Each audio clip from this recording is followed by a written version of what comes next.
Hello and welcome. Today we'll discuss few typical arrangements and puzzles for banking exam. अब puzzle सुन के क्या होता है, स्टूडेंट्स को थोड़ा डर लगता है.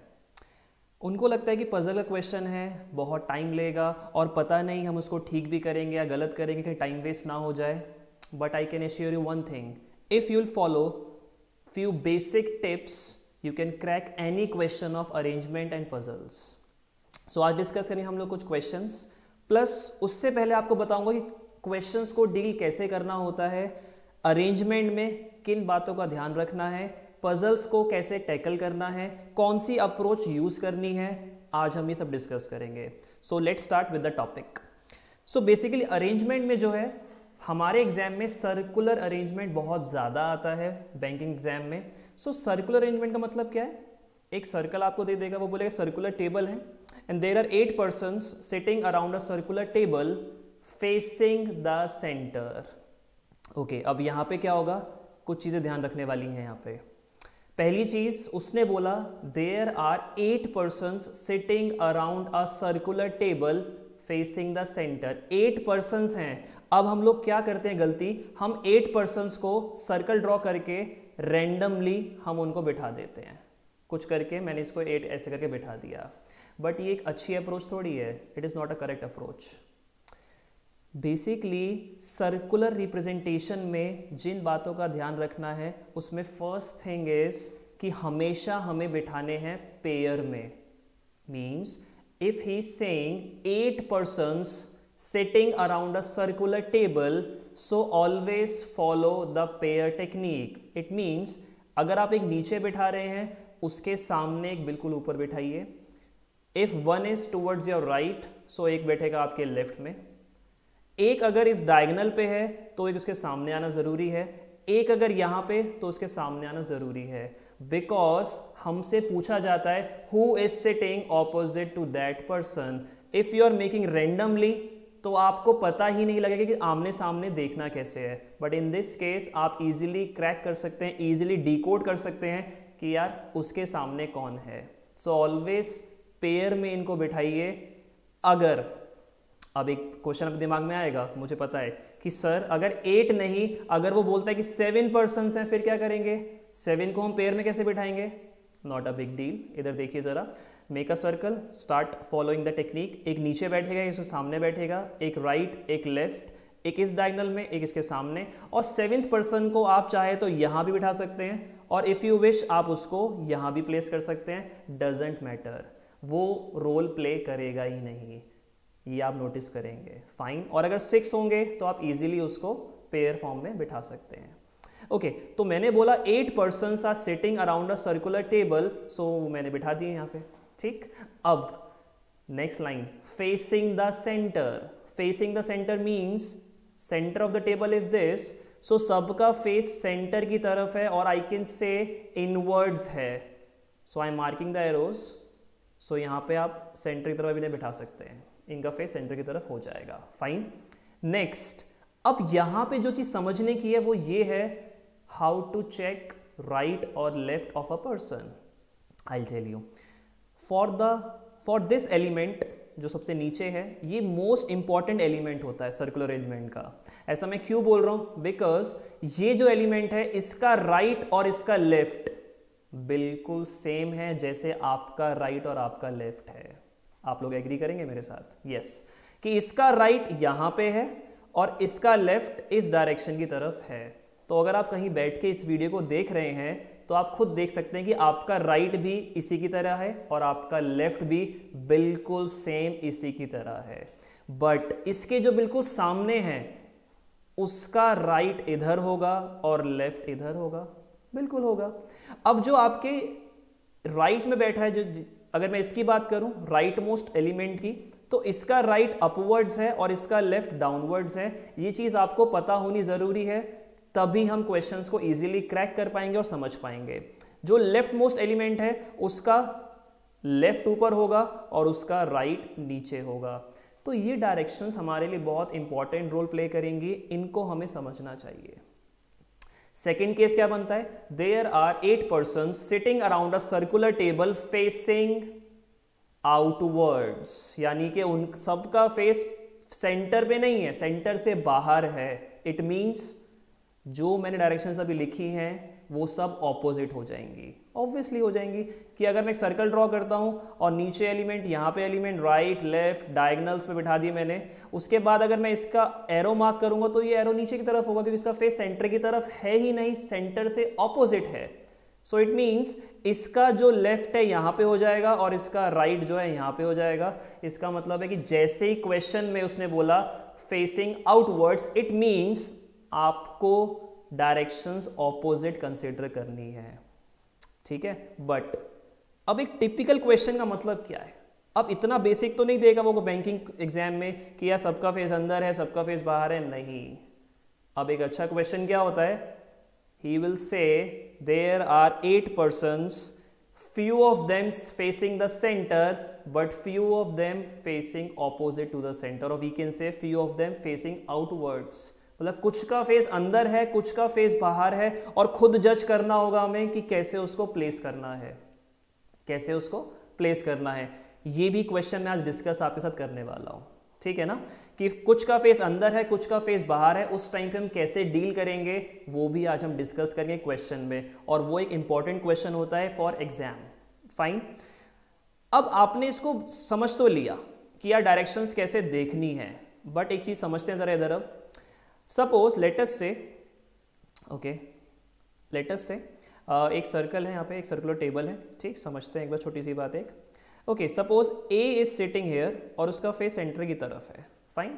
If I am saying this B is third to the right of A, it means A के राइट में first is this, second is this and third is this one. So B चला जाएगा ए के राइट में। If I will say C is second to the left of B, in this question if I'll say next statement C is second to the left of C, इसका मतलब क्या है? B का face centre की तरफ दे रखा है आपको, तो B का लेफ्ट तो नीचे होगा ऑब्वियसली, तो C कहाँ पे प्लेस करना पड़ेगा हमें? C आ जाएगा आपका इस जगह पे। सो ऐसे हमें चेक करना हो कौन किसके राइट में है कौन किसके लेफ्ट में है। ये चीज़ हम देखेंगे सिटिंग अरेंजमेंट में। आज हम कुछ क्वेश्चन देखेंगे सिटिंग अरेंजमेंट के, सर्कुलर अरेंजमेंट वाले, और कुछ अच्छे क्वेश्चन है वो, मतलब आपके एग्जाम में वो आ सकते हैं बैंकिंग एग्जाम में। फाइन। नेक्स्ट, अच्छा एक चीज़ मैंने और लिखी हुई है यहाँ पे आपके लिए, वो है आपके लिए पजल्स। मैंने लिखा हुआ है आपके लिए पजल्स। तो ये पजल्स का मतलब क्या है इसको समझते हैं जरा, और सेटिंग से अलग कैसे मैं इसको लिख रहा हूँ यहाँ पे। बेसिकली कुछ आपको कहेंगे कि यार पजल्स सेटिंग दोनों सेम हैं, दोनों कंबाइन कर सकते हैं। हाँ बिल्कुल कर सकते हैं, बट फॉर मी मैं इनको डिफरेंट लेके चलता हूँ अभी। The reason behind is puzzles में mainly we use tabular representation.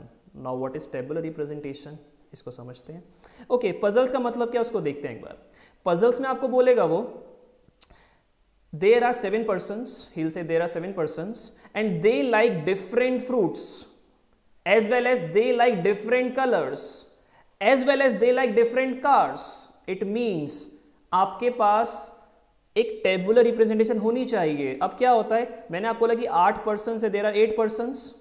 अब इनको ना डिफरेंट कलर्स पसंद है, अब इनको डिफरेंट कार्स भी पसंद है, और इन लोगों को डिफरेंट फ्रूट्स भी पसंद है। फाइन।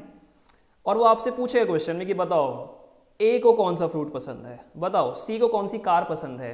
अब इन क्वेश्चंस में हम कभी भी रैंडम काम नहीं कर सकते, नो, रैंडम वर्क यहाँ पे एप्लीकेबल ही नहीं है। यही रीजन है कि हम लोग पजल्स में टाइम वेस्ट करते हैं, बिकॉज हम कभी कभी रैंडमली वर्क करते हैं, जो कि हमें अवॉइड करना जरूरी है यहाँ पे। ऑलवेज ट्राई टू परफॉर्म, और we can say always try to use a tabular representation for puzzles. उसने बोला 8 persons हैं, सो हम क्या करेंगे, एक कॉलम बन गया पर्सन्स का, एक बन गया कार्स का, एक बन गया कलर्स का, और एक बन गया फ्रूट्स का। फाइन। यहां मैं पर्सन्स के नाम लिख दूंगा और क्वेश्चन रीड करता रहूंगा और उसके हिसाब से कंडीशंस को बनाऊंगा और इस टेबल को मैं पूरा फिल करूंगा।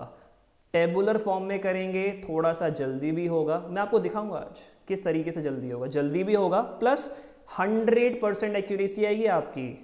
पजल्स में we need 100% accuracy with precision. Obviously time भी थोड़ा सेव करना जरूरी है, प्लस एक्यूरेसी में कोई कॉम्प्रोमाइज हम इसमें नहीं कर सकते, गेस नहीं कर सकते, नेगेटिव मार्किंग भी वहां पे होती है। सो पजल्स में हम हमेशा ट्राई करेंगे कि हम लोग क्वेश्चन को देखें तो ट्राई करें कि यार टेबुलर फॉर्म इसकी बना सके। टेबुलर फॉर्म कैसे बनेगी, कैसे करेंगे, हम यहाँ डिस्कस करेंगे। सो कुछ क्वेश्चंस डिस्कस करेंगे सिटिंग अरेंजमेंट के, जो कि बेसिकली हैं सर्कुलर रिप्रेजेंटेशन के, और अच्छे क्वेश्चंस हैं फॉर एग्जाम। आफ्टर दैट कुछ क्वेश्चन डिस्कस करेंगे पजल्स के, जिसमें हम टेबुलर फॉर्म का यूज करेंगे, समझेंगे, सीखेंगे कि कैसे इसको अच्छे से यूज किया जा सकता है। आई बिलीव आपको थोड़ा सा आइडिया लगा है कि आज हम क्या करने वाले हैं। सो स्टार्ट करते हैं फर्स्ट क्वेश्चन से, समझते हैं फर्स्ट क्वेश्चन क्या है और उसको देखते हैं। अगर आप टिप्स को फॉलो करेंगे, मेरी अप्रोच को समझेंगे, सीखेंगे, आई कैन गारंटी कि आप कोई भी क्वेश्चन जल्दी सॉल्व कर सकते हैं। चलिए देखते हैं जरा एक बार। So this is your first question, इसको समझते हैं एक बार, क्या क्वेश्चन है, क्या हमें करना है। अच्छा क्वेश्चन है ये वाला, समझते हैं एक बार। सो जब भी एग्जाम में क्वेश्चन आएगा ना, तो पता है क्या करना, सबसे पहले फॉर 30 to 40 सेकेंड्स उस क्वेश्चन को रीड कर लेना। आई एम नॉट सेइंग कि आप 2-3 मिनट उसको रीड करते रहिए, सोचते रहिए, समझते रहिए कि क्या करना है, ऐसा कुछ नहीं होता है। जस्ट गिव 30 सेकेंड्स, उसको आप रीड करें, 30 सेकेंड्स के लिए समझें कि क्वेश्चन क्या है, उसके बाद अपने पेन का यूज करें, नॉट बिफोर दैट। सो एक बार रीड करते हैं, एक आइडिया मिलेगा कि क्वेश्चन है क्या। Okay, 8 persons A, B, C, D, E, F, G and H are sitting around a circular table facing towards the center, यानी कि 8 लोग हैं, ठीक, और सबका फेस सेंटर की तरफ है। और मुझे पता है कि यार मुझे पेयर में इनको बिठाना है, एक नीचे एक ऊपर, right left diagonals, fine, but not necessarily in the same order, ठीक है। All of them like different colours, अच्छा क्वेश्चन है, यानी कि बिठाना भी है, सर्कुलर रिप्रेजेंटेशन करनी भी है, बट एज वेल हमें उनके डिफरेंट कलर्स को भी आइडेंटिफाई करना है कि किसको कौन सा कलर पसंद है। हाँ, ये भी हमें देखना पड़ेगा। अच्छा क्वेश्चन बन गया। All of them like different colours, colours आपको नाम दे रखे हैं, that is yellow, purple, orange, black, white, green, red and blue. अब आगे से क्वेश्चन स्टार्ट होता है, देखें एक बार। B sitting second to the left of D, D likes blue color, B does not like yellow color, D is immediate neighbor of that 2 persons who like red and purple colors respectively. 3 persons sit between B and the person who like green color. F and A are immediate neighbors. E does not like black, yellow or purple color. H is an immediate neighbor of G. A is immediate neighbor of both who like red and black colors. E is sitting just opposite to H who likes orange colour. अच्छा, so question में colours की बात की गई है और question में persons की बात की गई है। अब क्या होता है ना, कुछ लोग आपको कहेंगे कि तुम क्या करो, पहले ना एक कॉलम बना लो और उसमें ना पर्सन्स को और कलर्स को मेंशन करना स्टार्ट करो, और उसके बाद हम सिटिंग अरेंजमेंट करेंगे, उसके बाद हम सर्कुलर रिप्रेजेंटेशन करेंगे। Not a good approach. Question is from sitting arrangement, question is from circular arrangement, so start solving it using circular arrangement only. Circular arrangement में ही हम लोग कलर्स मेंशन करेंगे और उसी में हम लोग पर्सन्स को भी मेंशन करेंगे। हम कुछ भी सेपरेट काम नहीं करेंगे, वो टाइम कंज्यूमिंग होता है। समझिए कैसे, इधर देखिए, बहुत ध्यान से समझेंगे हर एक लाइन को, और आप देखिए कि क्वेश्चन को रीड करने की, सॉल्व करने की अप्रोच क्या होती है। I tell you one thing, in sitting arrangement and in puzzle topic, हर लाइन आपके उसी टाइम काम आएगी जरूरी नहीं है, बिल्कुल जरूरी नहीं है। कभी कभी ऐसा होगा कि स्टार्टिंग की कुछ लाइंस आपके किसी काम की नहीं होंगी, बट हाँ लास्ट की लाइन आपके एकदम से काम आएगी और क्वेश्चन पूरा solve within a minute. So always wait for that line. जो लाइन कंफर्म्ड इंफॉर्मेशन देती है उसको इंप्लीमेंट कर दीजिए, जो एक कंडीशन बनाती है उसको थोड़ी देर के लिए छोड़ा जा सकता है। क्या मैं कह रहा हूं अभी देखते हैं क्वेश्चन में, आप समझेंगे मेरी एक एक बात को। Okay, so basically there are 8 persons, so मैंने एक सर्कल ड्रॉ कर लिया है, 8 पर्सन्स, ठीक है, इनको हम बिठा देते हैं एक बार। सो 8 पर्सन्स फेसिंग द सेंटर, यानी कि सबका फेस सेंटर की तरफ है। चलो ठीक है, ये अच्छी इंफॉर्मेशन है कि सेंटर की तरफ सबका फेस है, फाइन। अब कलर्स में भी डील करना, थोड़ा ध्यान रखना। तो पता है कैसे करेंगे, समझ लो हम कैसे करने वाले हैं। कि सपोज मैं कहीं पे बी लिखूंगा ना, और सपोज बी का कलर अगर ब्लू आता है ना, तो ब्लू उसके नीचे ब्रैकेट में लिख दूंगा, ठीक है ना, उससे थोड़ा सा इजी रहेगा और टाइम हमारा सेव होने वाला है। अभी देखते हैं कैसे। Okay, so the first line is B is sitting second to the left of D. Okay, B is sitting second to the left of D. And I told you earlier कि सबसे important जो element है वो हमारा सबसे bottom element है। ऐसा मैंने क्यों बोला था, उसका रीजन भी दिया था, बिकॉज जो इसका राइट है वो मेरा राइट है और जो इसका लेफ्ट है वो मेरा लेफ्ट है। So what will I do, I will start the question with this element. Okay, so the first line is B is sitting second to the left of D. So B अगर मैं यहां place कर देता हूं तो D जो है उसके लेफ्ट में होना चाहिए सेकंड पे। So D आपका सेकंड लेफ्ट पे आ चुका है।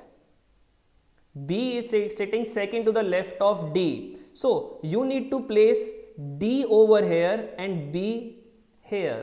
वो गलती होती है कि हम वो देखते हैं कि B जो है second to the left of D है और हम B को नीचे करके D को वहां बना देते हैं। ये मिस्टेक जनरली होगी आपसे। आप क्या करेंगे, B अगर D के लेफ्ट में सेकंड है, व्हाट विल यू डू, आप D को नीचे रखिए और B को उसके लेफ्ट लेके जाइए। ये ध्यान रखेंगे आप लोग। ये बहुत जनरल मिस्टेक है जो मैं नोटिस करता हूँ स्टूडेंट्स की, जब मैं क्लास लेता हूँ मैं नोटिस करता हूँ कि ये मिस्टेक वो फर्स्ट लाइन में बहुत ज़्यादा करते हैं और इसको आप नहीं करेंगे। जैसे ही बोलेगा आपको B is sitting second to the left of D, it means जो लास्ट एलिमेंट है उसको आप नीचे रखिए और उसके लेफ्ट में B को लेके जाइए। Getting my point? Fine. So D को मैं नीचे रख दिया और B उसके लेफ्ट में सेकंड पे जा चुका है। तो ये लाइन मैंने इंप्लीमेंट कर दी है, बट अभी कोई कलर मेरे पास नहीं आया है। So let's move further. Next line, D likes blue color. It means the color of D is fixed. So I can mention it using a bracket. Blue is for D.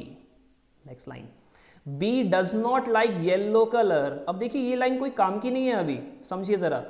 अब क्या होता है, पढ़ लिया B does not like yellow color और हम सोचते हैं कि ठीक है इसको येलो नहीं पसंद है, तो ये कोई काम की लाइन नहीं है।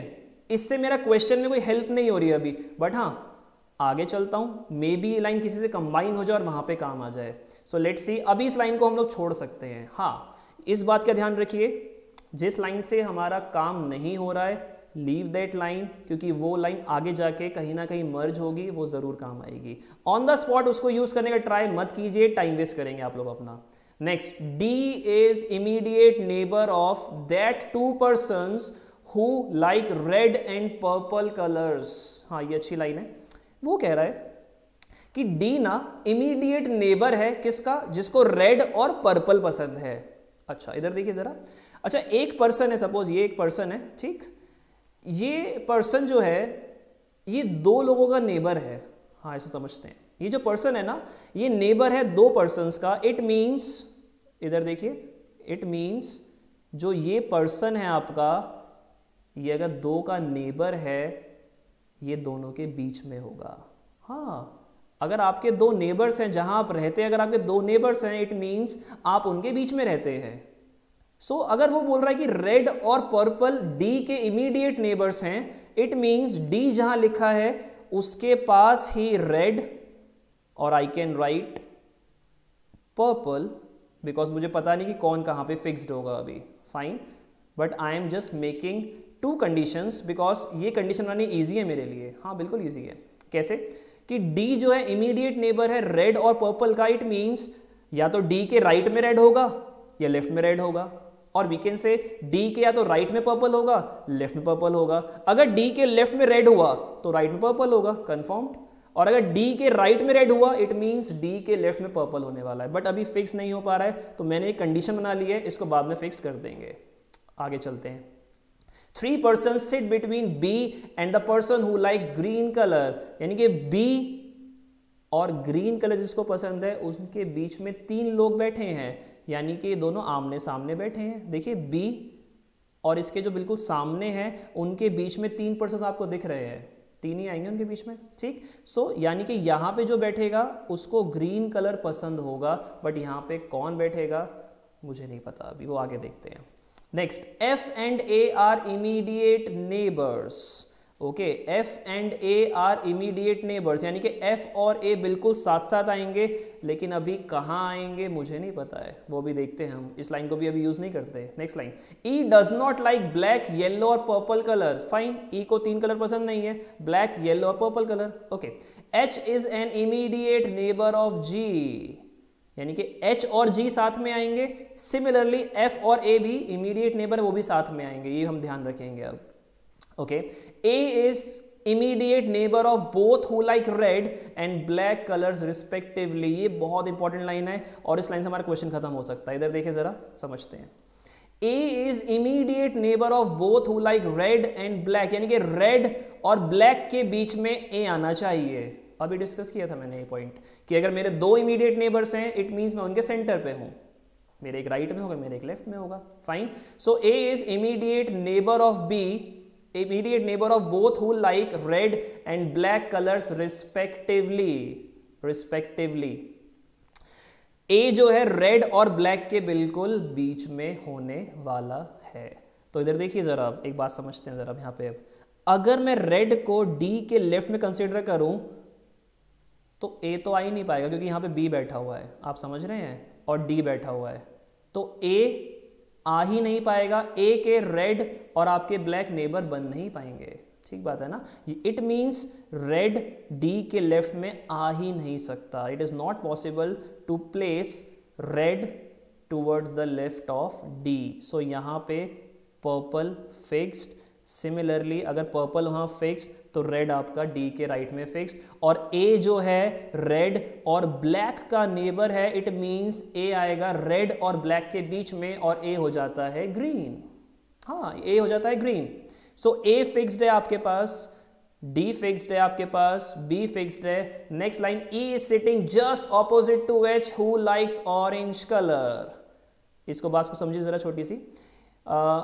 ई is just opposite to H, who likes orange color, it means ये जो WHO वर्ड है, who वर्ड, ये यूज होता है जो इससे जस्ट पहले मेंशन होता है। इट मींस ऑरेंज कलर किसका हो गया, H का हो गया, और H किसके सामने है, E के सामने है। अब देखिए जरा इधर, क्या D के सामने E आ सकता है, बिल्कुल नहीं, क्योंकि E के सामने तो H चाहिए मुझे, यानी कि E और H का पेयर चाहिए मुझे आमने सामने, तो B और A बैठे हैं। अब इधर देखिए, और यहां पे रेड और पर्पल फिक्स है, यहां पे तो ऑरेंज आ ही नहीं सकता, तो ऑरेंज आ सकता है यहां पे, ऑरेंज यहां पे आ सकता है, और कोई जगह आपके पास बच नहीं रही है, क्योंकि ऑरेंज यहां पे आएगा तभी आपका यहां पे ई फिक्स्ड हो जाएगा। क्लियर? तो यहां पे आपका ई फिक्स्ड होता है, ऑरेंज और कहीं आ नहीं पाएगा, तो एच के सामने ई फिक्स्ड आपका होता है। और मुझे पता है कि एफ और ए जो हैं साथ में बैठने वाले हैं, इधर देख लीजिए एक बार, F और A इमीडिएट नेबर्स होने वाले हैं, तो A तो यहाँ पे फिक्स था, तो F यहाँ फिक्स करना ही पड़ेगा, इस लाइन को मैंने पहले छोड़ रखा था। अब B को, अब आपका बचा कौन है, अब आपका एक पर्पल रह गया है और एक आपका G रह गया है, कहीं पे G नहीं आया, बट यहाँ पे मेंशन था H immediate neighbour of G, ये मेंशन है आपके पास पहले से ही, ठीक। सो अगर आप देखेंगे इसको, सो आपके पास H तो मेंशन है आपके पास, तो G प्लेस यहाँ पे कंफर्म हो सकता है। अब B को येलो कलर पसंद नहीं है, इट मीन G के पास ही येलो जाने वाला है। A प्लेस कर चुका हूं, B कर चुका हूं, D कर चुका हूं, E हो चुका है, F G H हो चुका है। सो बचता कौन सा है, बचता है C, तो C होने वाला है पर्पल। और B के पास कलर कौन सा बचने वाला है वो आप देख सकते हैं, येलो हो चुका है, purple, orange, black, green, red, blue, तो बचता कौन सा आपके पास, व्हाइट। सो बी का कलर कौन सा होने वाला है, व्हाइट। सो देखिए हमने क्या किया, हमने बस स्टेटमेंट्स को पढ़ के ही ये देख लिया, जज कर लिया कि कैसे क्वेश्चन को टैकल करना है। इसमें कोई ट्रिक नहीं है, क्वेश्चन सॉल्व की कोई ट्रिक नहीं है, but the approach matters the most, कि आप कैसे अप्रोच कर रहे हैं, कौन सी लाइन यूज कर रहे हैं, कौन सी लाइन यूज नहीं कर रहे हैं, it matters the most. So always try to solve such question using simple method, don't do double things, मतलब आप पहले एक कॉलम मत बनाइए कलर के लिए, पर्सन्स के लिए, always try to do such questions in a circle representation in one go, ठीक। अगर वन गो में सॉल्व कर पाएंगे तभी ये सॉल्व हो पाएगा और जल्दी भी हो पाएगा। अगर देखें एक बार क्वेश्चंस को, so first question is who likes red colour. अब इसके 5 पार्ट्स भी तो दे रखे हैं। Who likes red colour, answer is answer is E, और वी कैन से ई वो पर्सन है जिसको रेड कलर पसंद है। Who is opposite to D, D के ऑपोजिट कौन है? G, answer is G. Who is second to the right of H, तो H is here with orange colour, so second right means, अब इसका right कहां पे होगा? इसका राइट होगा नीचे, ऑब्वियसली इसका फेस सेंटर की तरफ है, सो C जो है सेकेंड टू द राइट बैठा हुआ है। Who is opposite to C, C के सामने कौन है? C के सामने है F, C के सामने कौन है? F। Basic question. Who likes white colour, हमने देख लिया B likes white colour. So by using such techniques, by using such things, you can solve this question easily. इसको ट्राई कीजिए कि 1 गो में आप इसे कर पाए, ठीक है। डिस्कस करते हैं नेक्स्ट क्वेश्चन। ओके, अब ये क्वेश्चन क्या है? अब इस क्वेश्चन में क्या है? इस क्वेश्चन में आप अगर ढंग से पढ़ेंगे, रीड करेंगे, तो you will get to know कि ये क्वेश्चन में कुछ का फेस अंदर है और कुछ का फेस बाहर है। A, B, C, D, E, F, G and H are sitting around a circular area at equal distance between each other but not necessarily in the same order. Circular area means you can consider circular table as well. Some of the people are facing the center while some face outside. तो अब इस बार क्या है? इस बार double देखना पड़ेगा, मतलब दो नहीं बनाने सर्कुलर रिप्रेजेंटेशन, एक ही बनवाऊंगा और एक ही में सॉल्व होगा। काफी लोग बोलेंगे आपको कि इसके लिए 2 बनाओ, एक में अंदर कंसिडर करो, एक में बाहर कंसिडर करो, टाइम वेस्ट। एक ही में आप चेक कर सकते हैं सिंपल अप्रोच से, आई विल टेल यू, ठीक। सो स्टार्ट करते समझते हैं एक बार इस क्वेश्चन को। सो सेम वही है, 8 पर्सन्स हैं। What will I do? I will make a circle for this. Okay, so now basically there are 8 persons. Basically there are 8 persons. Fine. Some of them facing inwards and some of them facing outwards. अब मुझे नहीं पता किसका face अंदर है किसका face बाहर है, बट हम इसको भी क्रैक कर सकते हैं जैसे हमने इसे पहले किया था। इसमें थोड़ा सा सोचना पड़ेगा कि यार राइट लेफ्ट कैसे देखना है, बट वो इजी है, हो जाएगा, समझते हैं। So first line is B faces outside. B faces outside, तो वही चीज करेंगे, स्टार्ट करेंगे हम लोग बॉटम एलिमेंट से ही। So if I placing B here और B का फेस मैं आउटसाइड बना देता हूँ, क्या दिक्कत है? उसने गिव मुझे दे रखा है, B faces outside। Next, D sits second to the left of B। बिल्कुल, D जो है second to the left of B है, सो D आ जाएगा आपका यहां, क्योंकि B का फेस आउटवर्ड्स है, तो इस बार इसका लेफ्ट यहां पे है और इसका राइट यहां पे है। आई थिंक आप समझ रहे हैं बात को, clear, getting it? So D sits second to the left of B means D is here and B is at the bottom। हम इसे कंसीडर कर सकते हैं। अब आगे देखते हैं। A and F are immediate neighbors of D, यानी कि A और F D के नेबर्स है, मतलब D उन दोनों के बीच में है ऑब्वियसली। सो क्या करेंगे? A oblique F, similarly A oblique F। मुझे नहीं पता कि कौन कहाँ पे आने वाला है, A कहाँ पे आएगा, F कहाँ पे आएगा, मुझे नहीं पता। मैंने 2 कंडीशंस बना दी हैं, A oblique F। Next line, H sits second to the right of A। अब इसको समझिए ध्यान से, इधर देखिए बहुत ध्यान से। So he saying H sits second to the right of A. If you will consider A here and if you will consider his face inwards, then H यहां पे आ सकता है। बात समझ रहे हैं ना? If you will consider A here और A का फेस आपने अंदर कंसिडर किया तो H राइट में सेकंड पे आ सकता है। But if you will consider A here और A का फेस अगर आपने बाहर इमेजिन किया, कंसिडर किया, तो A का जो राइट है वो नीचे की तरफ आ जाएगा और H को मुझे यहां पे लिखना पड़ेगा इस जगह पे, लेकिन यहां पे H आ ही नहीं सकता बिकॉज A और F तो यहां पे फिक्स्ड हो जाएंगे कि अगर A ऊपर आएगा तो F नीचे फिक्स्ड हो जाएगा। इट मींस A अगर आप ऊपर कंसीडर करने वाले हैं तो उसका फेस अंदर ही रहने वाला है, उसका फेस बाहर हो ही नहीं सकता बिकॉज उसका फेस अगर बाहर हो गया तो H नीचे नहीं आ पाएगा क्योंकि वहां पे F आ जाएगा। Getting my point? सिंपल चीज है, इतना ही सोचना है, आप इजीली क्रैक कर सकते हैं ऑन द स्पॉट। फाइन। सो अभी हमने क्या देख लिया? हमने देख लिया कि अगर A ऊपर कंसीडर करेंगे सो H यहां पे आ सकता है, but if will consider A, अगर आप इसको कंसिडर करेंगे, नीचे वाले ए को कंसिडर करते हैं, और इसका फेस अगर आप इनवर्ड्स लेंगे तो एच इसके राइट में सेकंड ऊपर बिठाना पड़ेगा, यानी कि यहां पे, लेकिन यहां पे तो एच आ ही नहीं सकता। इट मींस अगर आप ए नीचे कंसिडर कर रहे हैं तो उसका फेस आप कभी भी अंदर कंसिडर नहीं कर सकते, आप कंसिडर करेंगे उसका फेस बाहर की तरफ। सिंपल हो गया ना, उसका फेस आप बाहर की तरफ कंसिडर करेंगे और एच फिर सेकंड टू द राइट पे यहां पे आ सकता है। सो इससे क्लियर क्या हुआ कि अगर ए ऊपर होगा, if A is above, so H place होगा तो ए का फेस अंदर ही लेना पड़ेगा, बट अगर ए नीचे प्लेस करेंगे तो ए का फेस बाहर लेना पड़ेगा, तभी एच प्लेस हो पाएगा। तो यहाँ पे दो कंडीशन बनती हैं। आगे देखते हैं धीरे धीरे। Next, C sits third to the left of H. C sits third to the left of H. Simple है, इधर देखो सर आप, if you will consider H here, समझिए अब ये अच्छा क्वेश्चन, मतलब खत्म हो सकता है क्वेश्चन। देखिए, if you will consider H here और एच का फेस अगर आपने अंदर कंसिडर कर लिया तो सी इसके लेफ्ट में थर्ड बैठ पाएगा क्या? जस्ट चेक इट, खुद से चेक कीजिए एक बार। इसके लेफ्ट में थर्ड 1 2 3 पे डी बैठा हुआ है, नहीं आ पाएगा। बट अगर आपने इसका फेस बाहर कंसिडर कर लिया तो क्या सी आ पाएगा लेफ्ट में थर्ड? तो सी यहाँ पे नीचे आएगा, 1 2 3, यहाँ पे सी आर लिखना पड़ेगा, बट यहाँ बी बैठा हुआ है। इट मीन्स एच को हम यहाँ पे कंसिडर ही नहीं कर सकते, क्योंकि अगर एच को वहां कंसिडर कर लिया तो सी हम प्लेस ही नहीं कर पाएंगे। Whether his face is inwards और outwards doesn't matter, you can't place the position of C.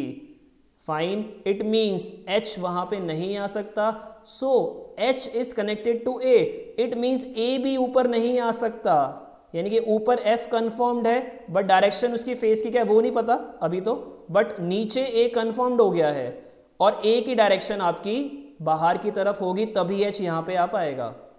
Fine, so C sits third to the left of H. तो एच को अगर आप बाहर कंसिडर करते हैं इसका फेस, तो लेफ्ट में थर्ड पे बी ए और डी, यहां डी बैठा हुआ, यहां पे सी नहीं आ पाएगा, यहां पे सी नहीं आ पाएगा, यानी कि एच को कंसिडर सही किया हुआ है आपने, बट उसकी डायरेक्शन को सही कंसिडर नहीं किया है। डायरेक्शन अंदर होगी तब आप सी को इजीली प्लेस कर सकते हैं। समझ रहे हैं? इतना भी टिपिकल नहीं होता है, आपको बस सही टिप्स को समझना है, ऑन द स्पॉट क्रैक करना है।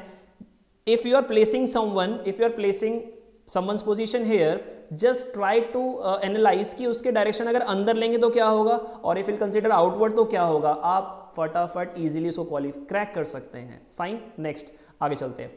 E sits to the immediate right of G, it means E और G साथ में बैठने वाले हैं, तो वो दोनों तो यहीं पे आने वाले इस जगह पे, लेकिन अभी कैसे आएंगे मुझे नहीं पता, क्योंकि मुझे नहीं पता किसका फेस अंदर किसका फेस बाहर है, बट आगे देखते हैं, कुछ शायद क्लियर हो जाए।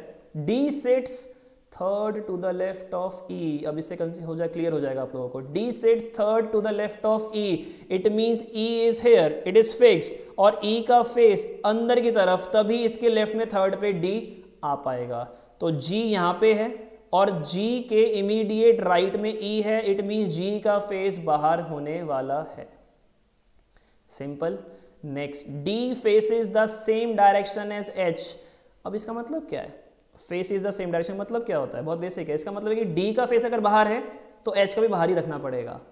D का फेस अगर अंदर है, इट मींस H का भी हमें अंदर ही कंसिडर करना पड़ेगा। सो D faces the same direction as H means H is facing inwards, so I can say D is also facing inwards.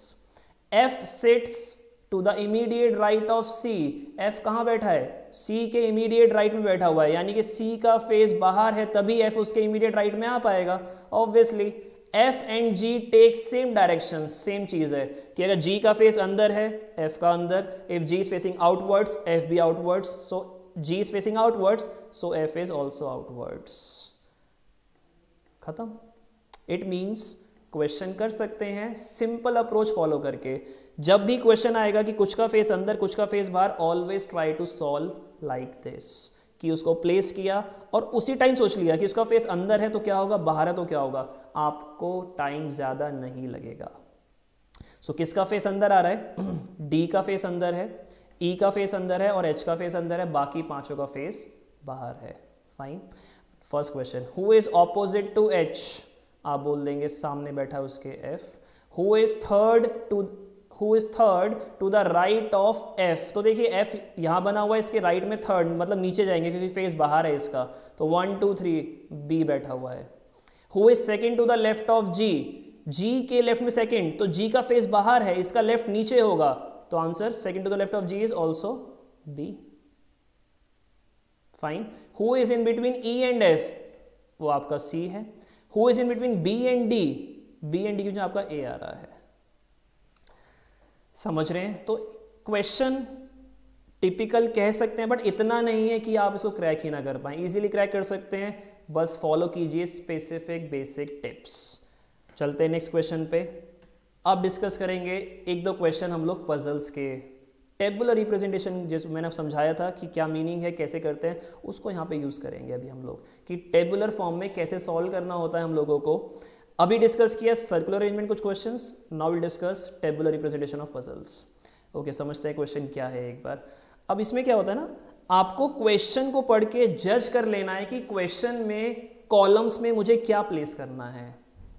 जैसे कि इसमें बोल रहा है आपको कि 8 पर्सन्स हैं बॉर्न इन डिफरेंट ईयर्स, तो मतलब एक कॉलम में तो ईयर्स आने वाले हैं 1945, 1946, but not necessarily in the same order. It is assumed that all of them were born on the same date of different years. All the age calculations are done assuming the present age. यानी कि present year आपको 2018 दे रखा है, सारी calculation जो as की होगी वो 2018 को प्रेजेंट ईयर मान के ही हमें करनी है।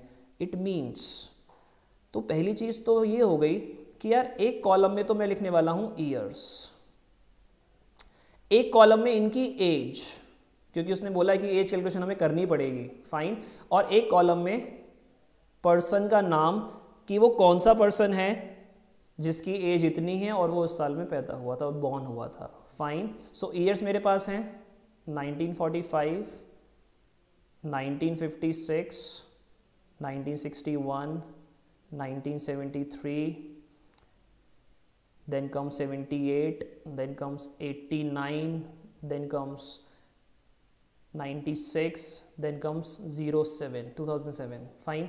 सो एज कैसे निकालते हैं? सिंपल है, 2018 प्रेजेंट ईयर है, तो 1945 से 2018 कितने साल होते हैं? You can calculate, that is 73। Then comes 62, plus minus करना है और कुछ नहीं है, एडिशन माइनस प्लस, ठीक है। Next is 57, next is 45, next is 40, next gives you 29, next gives you 22, next gives you 11।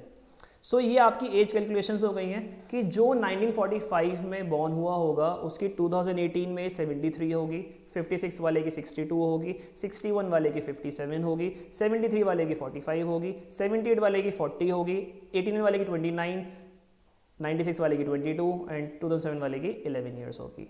सो मैंने एज देख ली है, मतलब इस क्वेश्चन में एज कैलकुलेशन भी करनी ज़रूरी थी, क्योंकि उसने बोला है कि all the age calculations are done assuming the present year is 2018। Plus आप क्वेश्चन देख भी सकते हैं जो आपका पार्ट बी है, that is what is the age of you.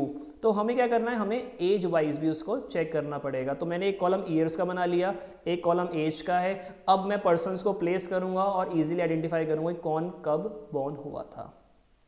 So start करते हैं, समझते हैं एक बार। So first is S was born in an odd number year।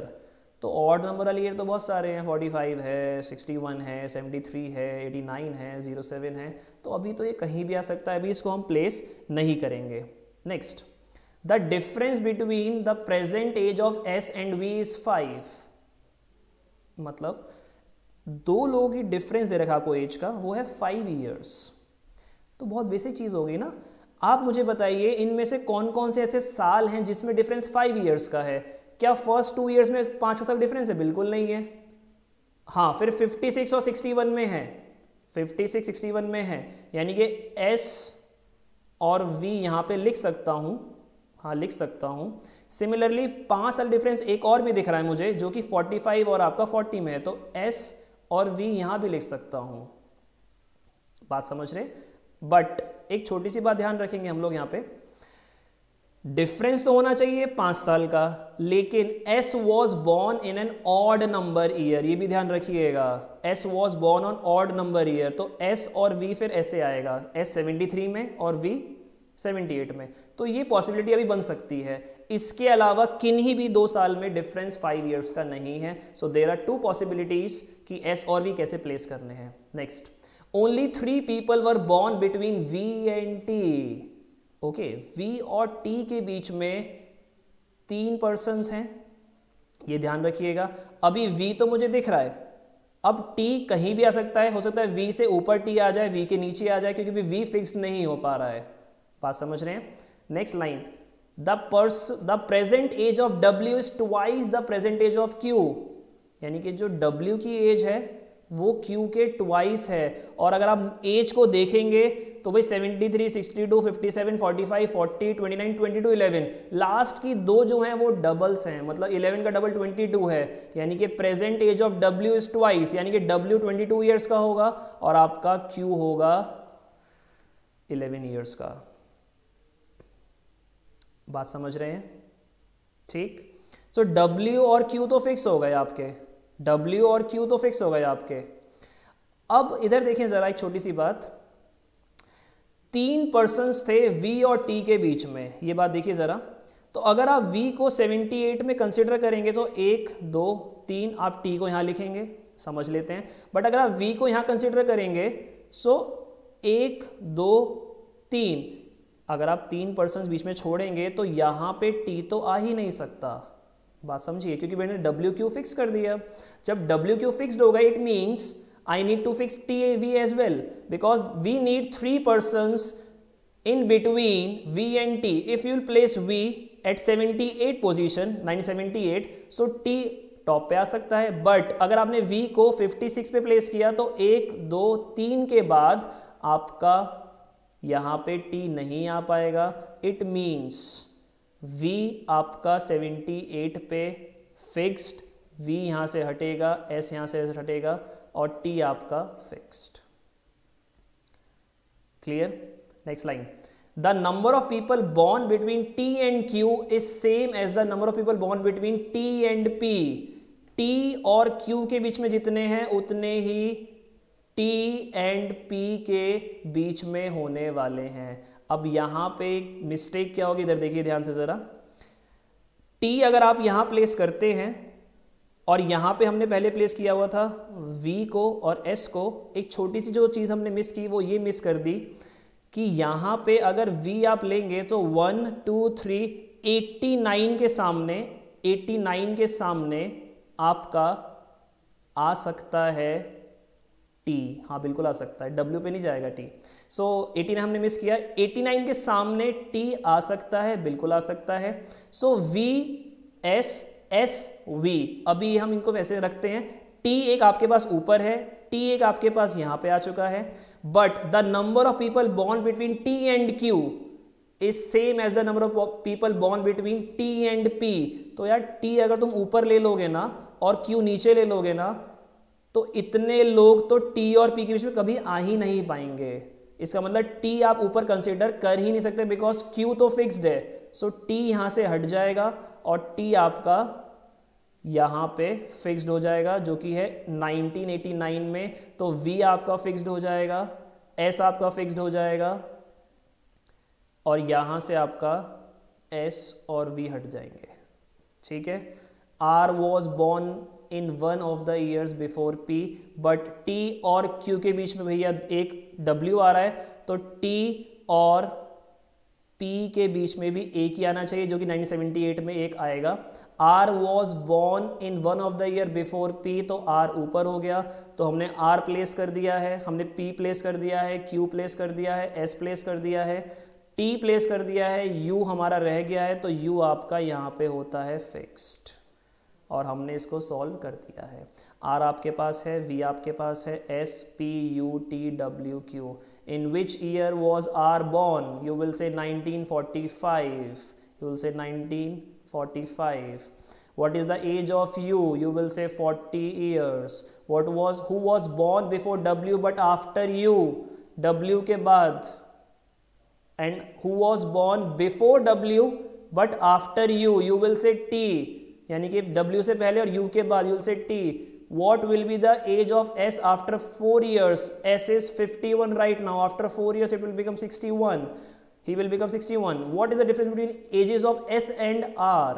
S और R के बीच में कितना डिफरेंस एज का? 73 में से आप इसको माइनस इजीली कर सकते हैं और आपके पास आंसर उसका आ जाएगा. फाइन, डिफरेंस निकाल के आपको आंसर दे देना है. तो इस टाइप के क्वेश्चन में हम लोग टेबुलर फॉर्म का यूज़ करते हैं और वो एक इजीली हम उससे सॉल्व कर सकते हैं. फाइन, कंडीशंस बनानी है, 1 2 3 कंडीशन बनाएंगे. जिसका यूज़ कर सकते हैं उसको इजीली यूज़ करिए, नहीं कर सकते उसको यूज़, उस लाइन को छोड़ दीजिए, आगे चलिए. You will easily do that, आप इजीली उसको क्रैक कर पाएंगे. एक क्वेश्चन और देखते हैं, वो भी क्वेश्चन है आपका टेबुलर रिप्रेजेंटेशन में पजल का और एक अच्छा क्वेश्चन होने वाला है.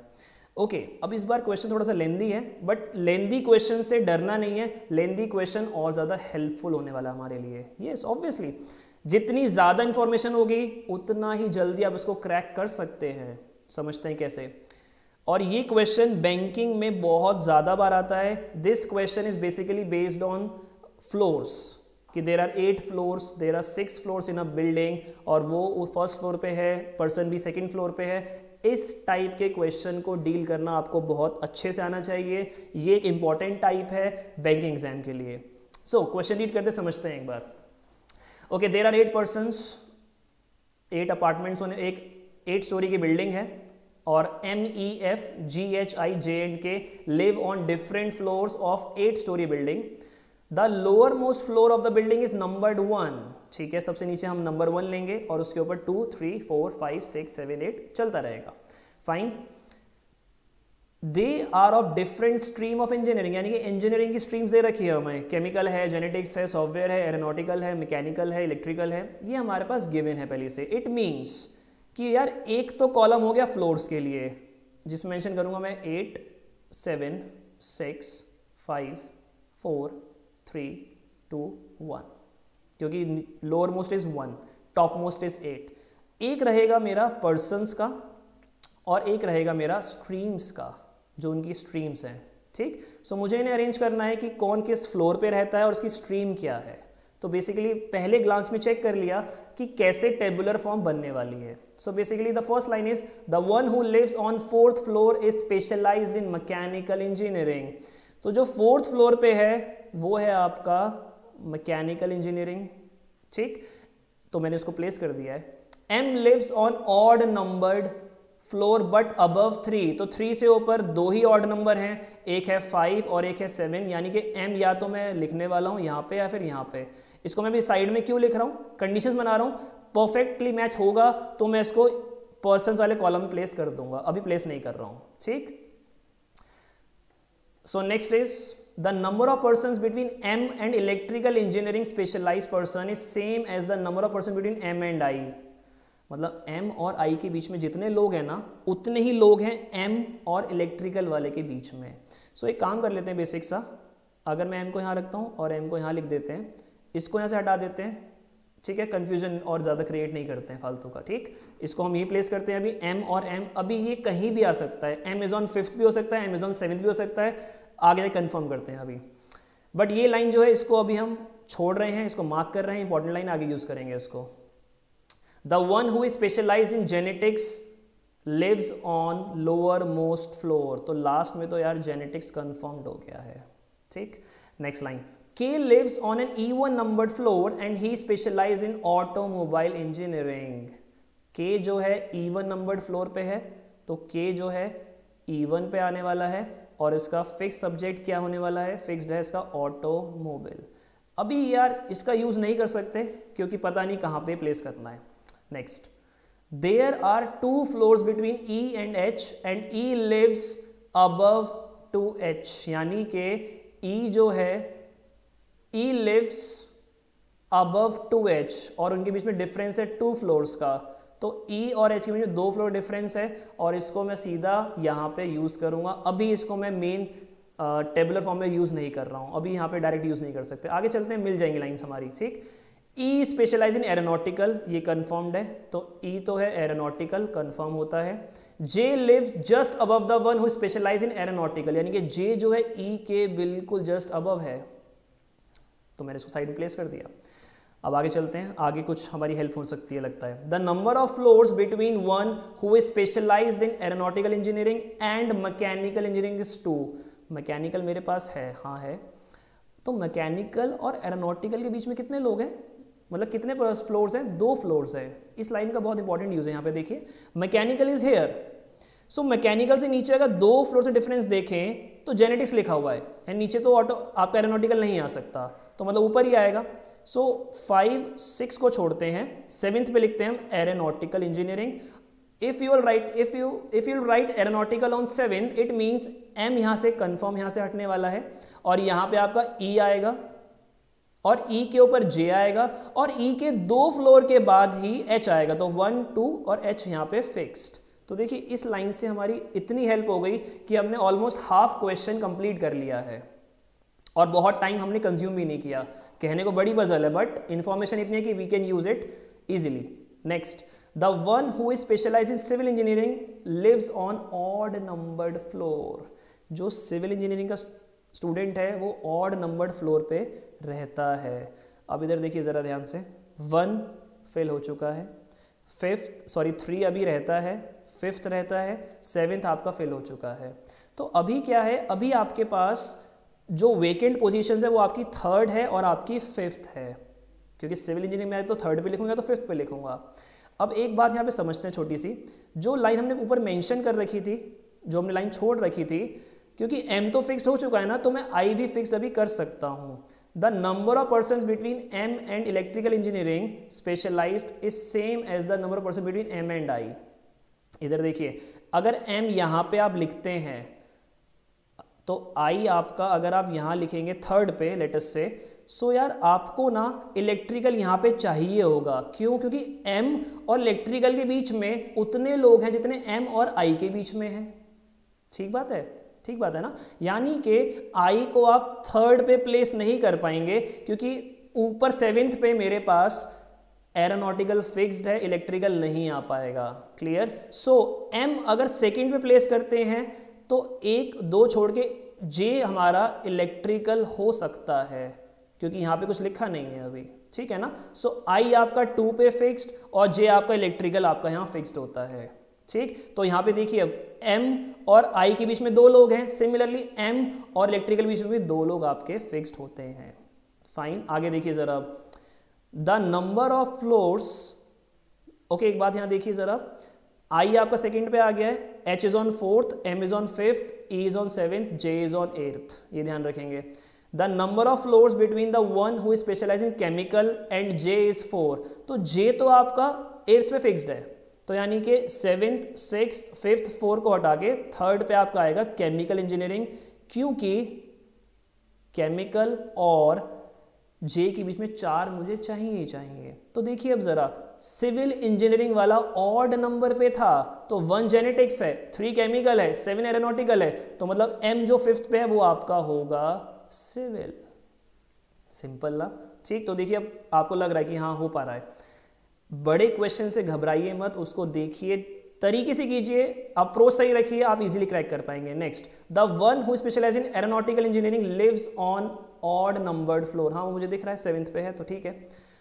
The number of floors between the one who specialise in civil engineering, ये मेरे पास है, and the floor on which f lives is same as the number of floors between f and g। समझो इस line का मतलब क्या है, f और g के बीच में जितने लोग हैं उतने ही लोग f और सिविल इंजीनियरिंग के बीच में हैं।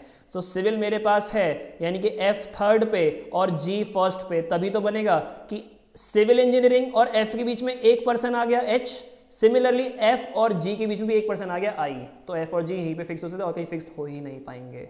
समझ रहे हैं, f और g भी यहाँ फिक्स्ड होते हैं। तो देखिए j फिक्स्ड है आपके पास। चलिए आगे पूरा पढ़ लेते हैं एक बार, कोई इशू नहीं है। I lives below m, हाँ बिल्कुल नीचे रहता है। The one who specialize in electrical does not live on 2nd floor, confirmed है बिल्कुल। अब एक बात यहाँ समझिए, आपके पास j आ गया है, e आ गया है, m आ गया, h f i, अब आपके पास k रह गया है ना, तो k आपका 6 पे confirm and it is automobile engineering, and the last one which is left is software engineering। और यहाँ पे आपका टेबल होता है पूरा कंप्लीट। समझे बात को कि कैसे अप्रोच रखनी होती है। देखिए टेबुलर फॉर्म इजीएस्ट फॉर्म है, आप इजीली क्रैक कर पाएंगे इसको। बेसिक्स को फॉलो कीजिए, क्वेश्चन को रीड कीजिए, कंडीशन ड्रॉ कीजिए, वन गो में क्वेश्चन कीजिएगा, तभी ये हो पाएगा इजीली, ठीक है ना। सो आज हमने सर्कुलर रिप्रेजेंटेशन देखा थोड़ा सा, और हमने देखा कुछ क्वेश्चंस पजल कैसे टैकल करने होते हैं। आई होप आपको अच्छा लगा होगा, समझ में आया होगा। तो इसको ट्राई कीजिएगा, समझिएगा, और टेबल्स बनाना देखिए कैसे आप टेबल जल्दी बना सकते हैं। प्लस सर्कुलर रिप्रेजेंटेशन में अगर सम आर फेसिंग आउटवर्ड्स है, सम आर फेसिंग इनवर्ड्स है, तो उससे डरिए मत, उसको टैकल कीजिए, ऑन द स्पॉट सोचिए, आप इजीली उसको कर पाएंगे। Thank you.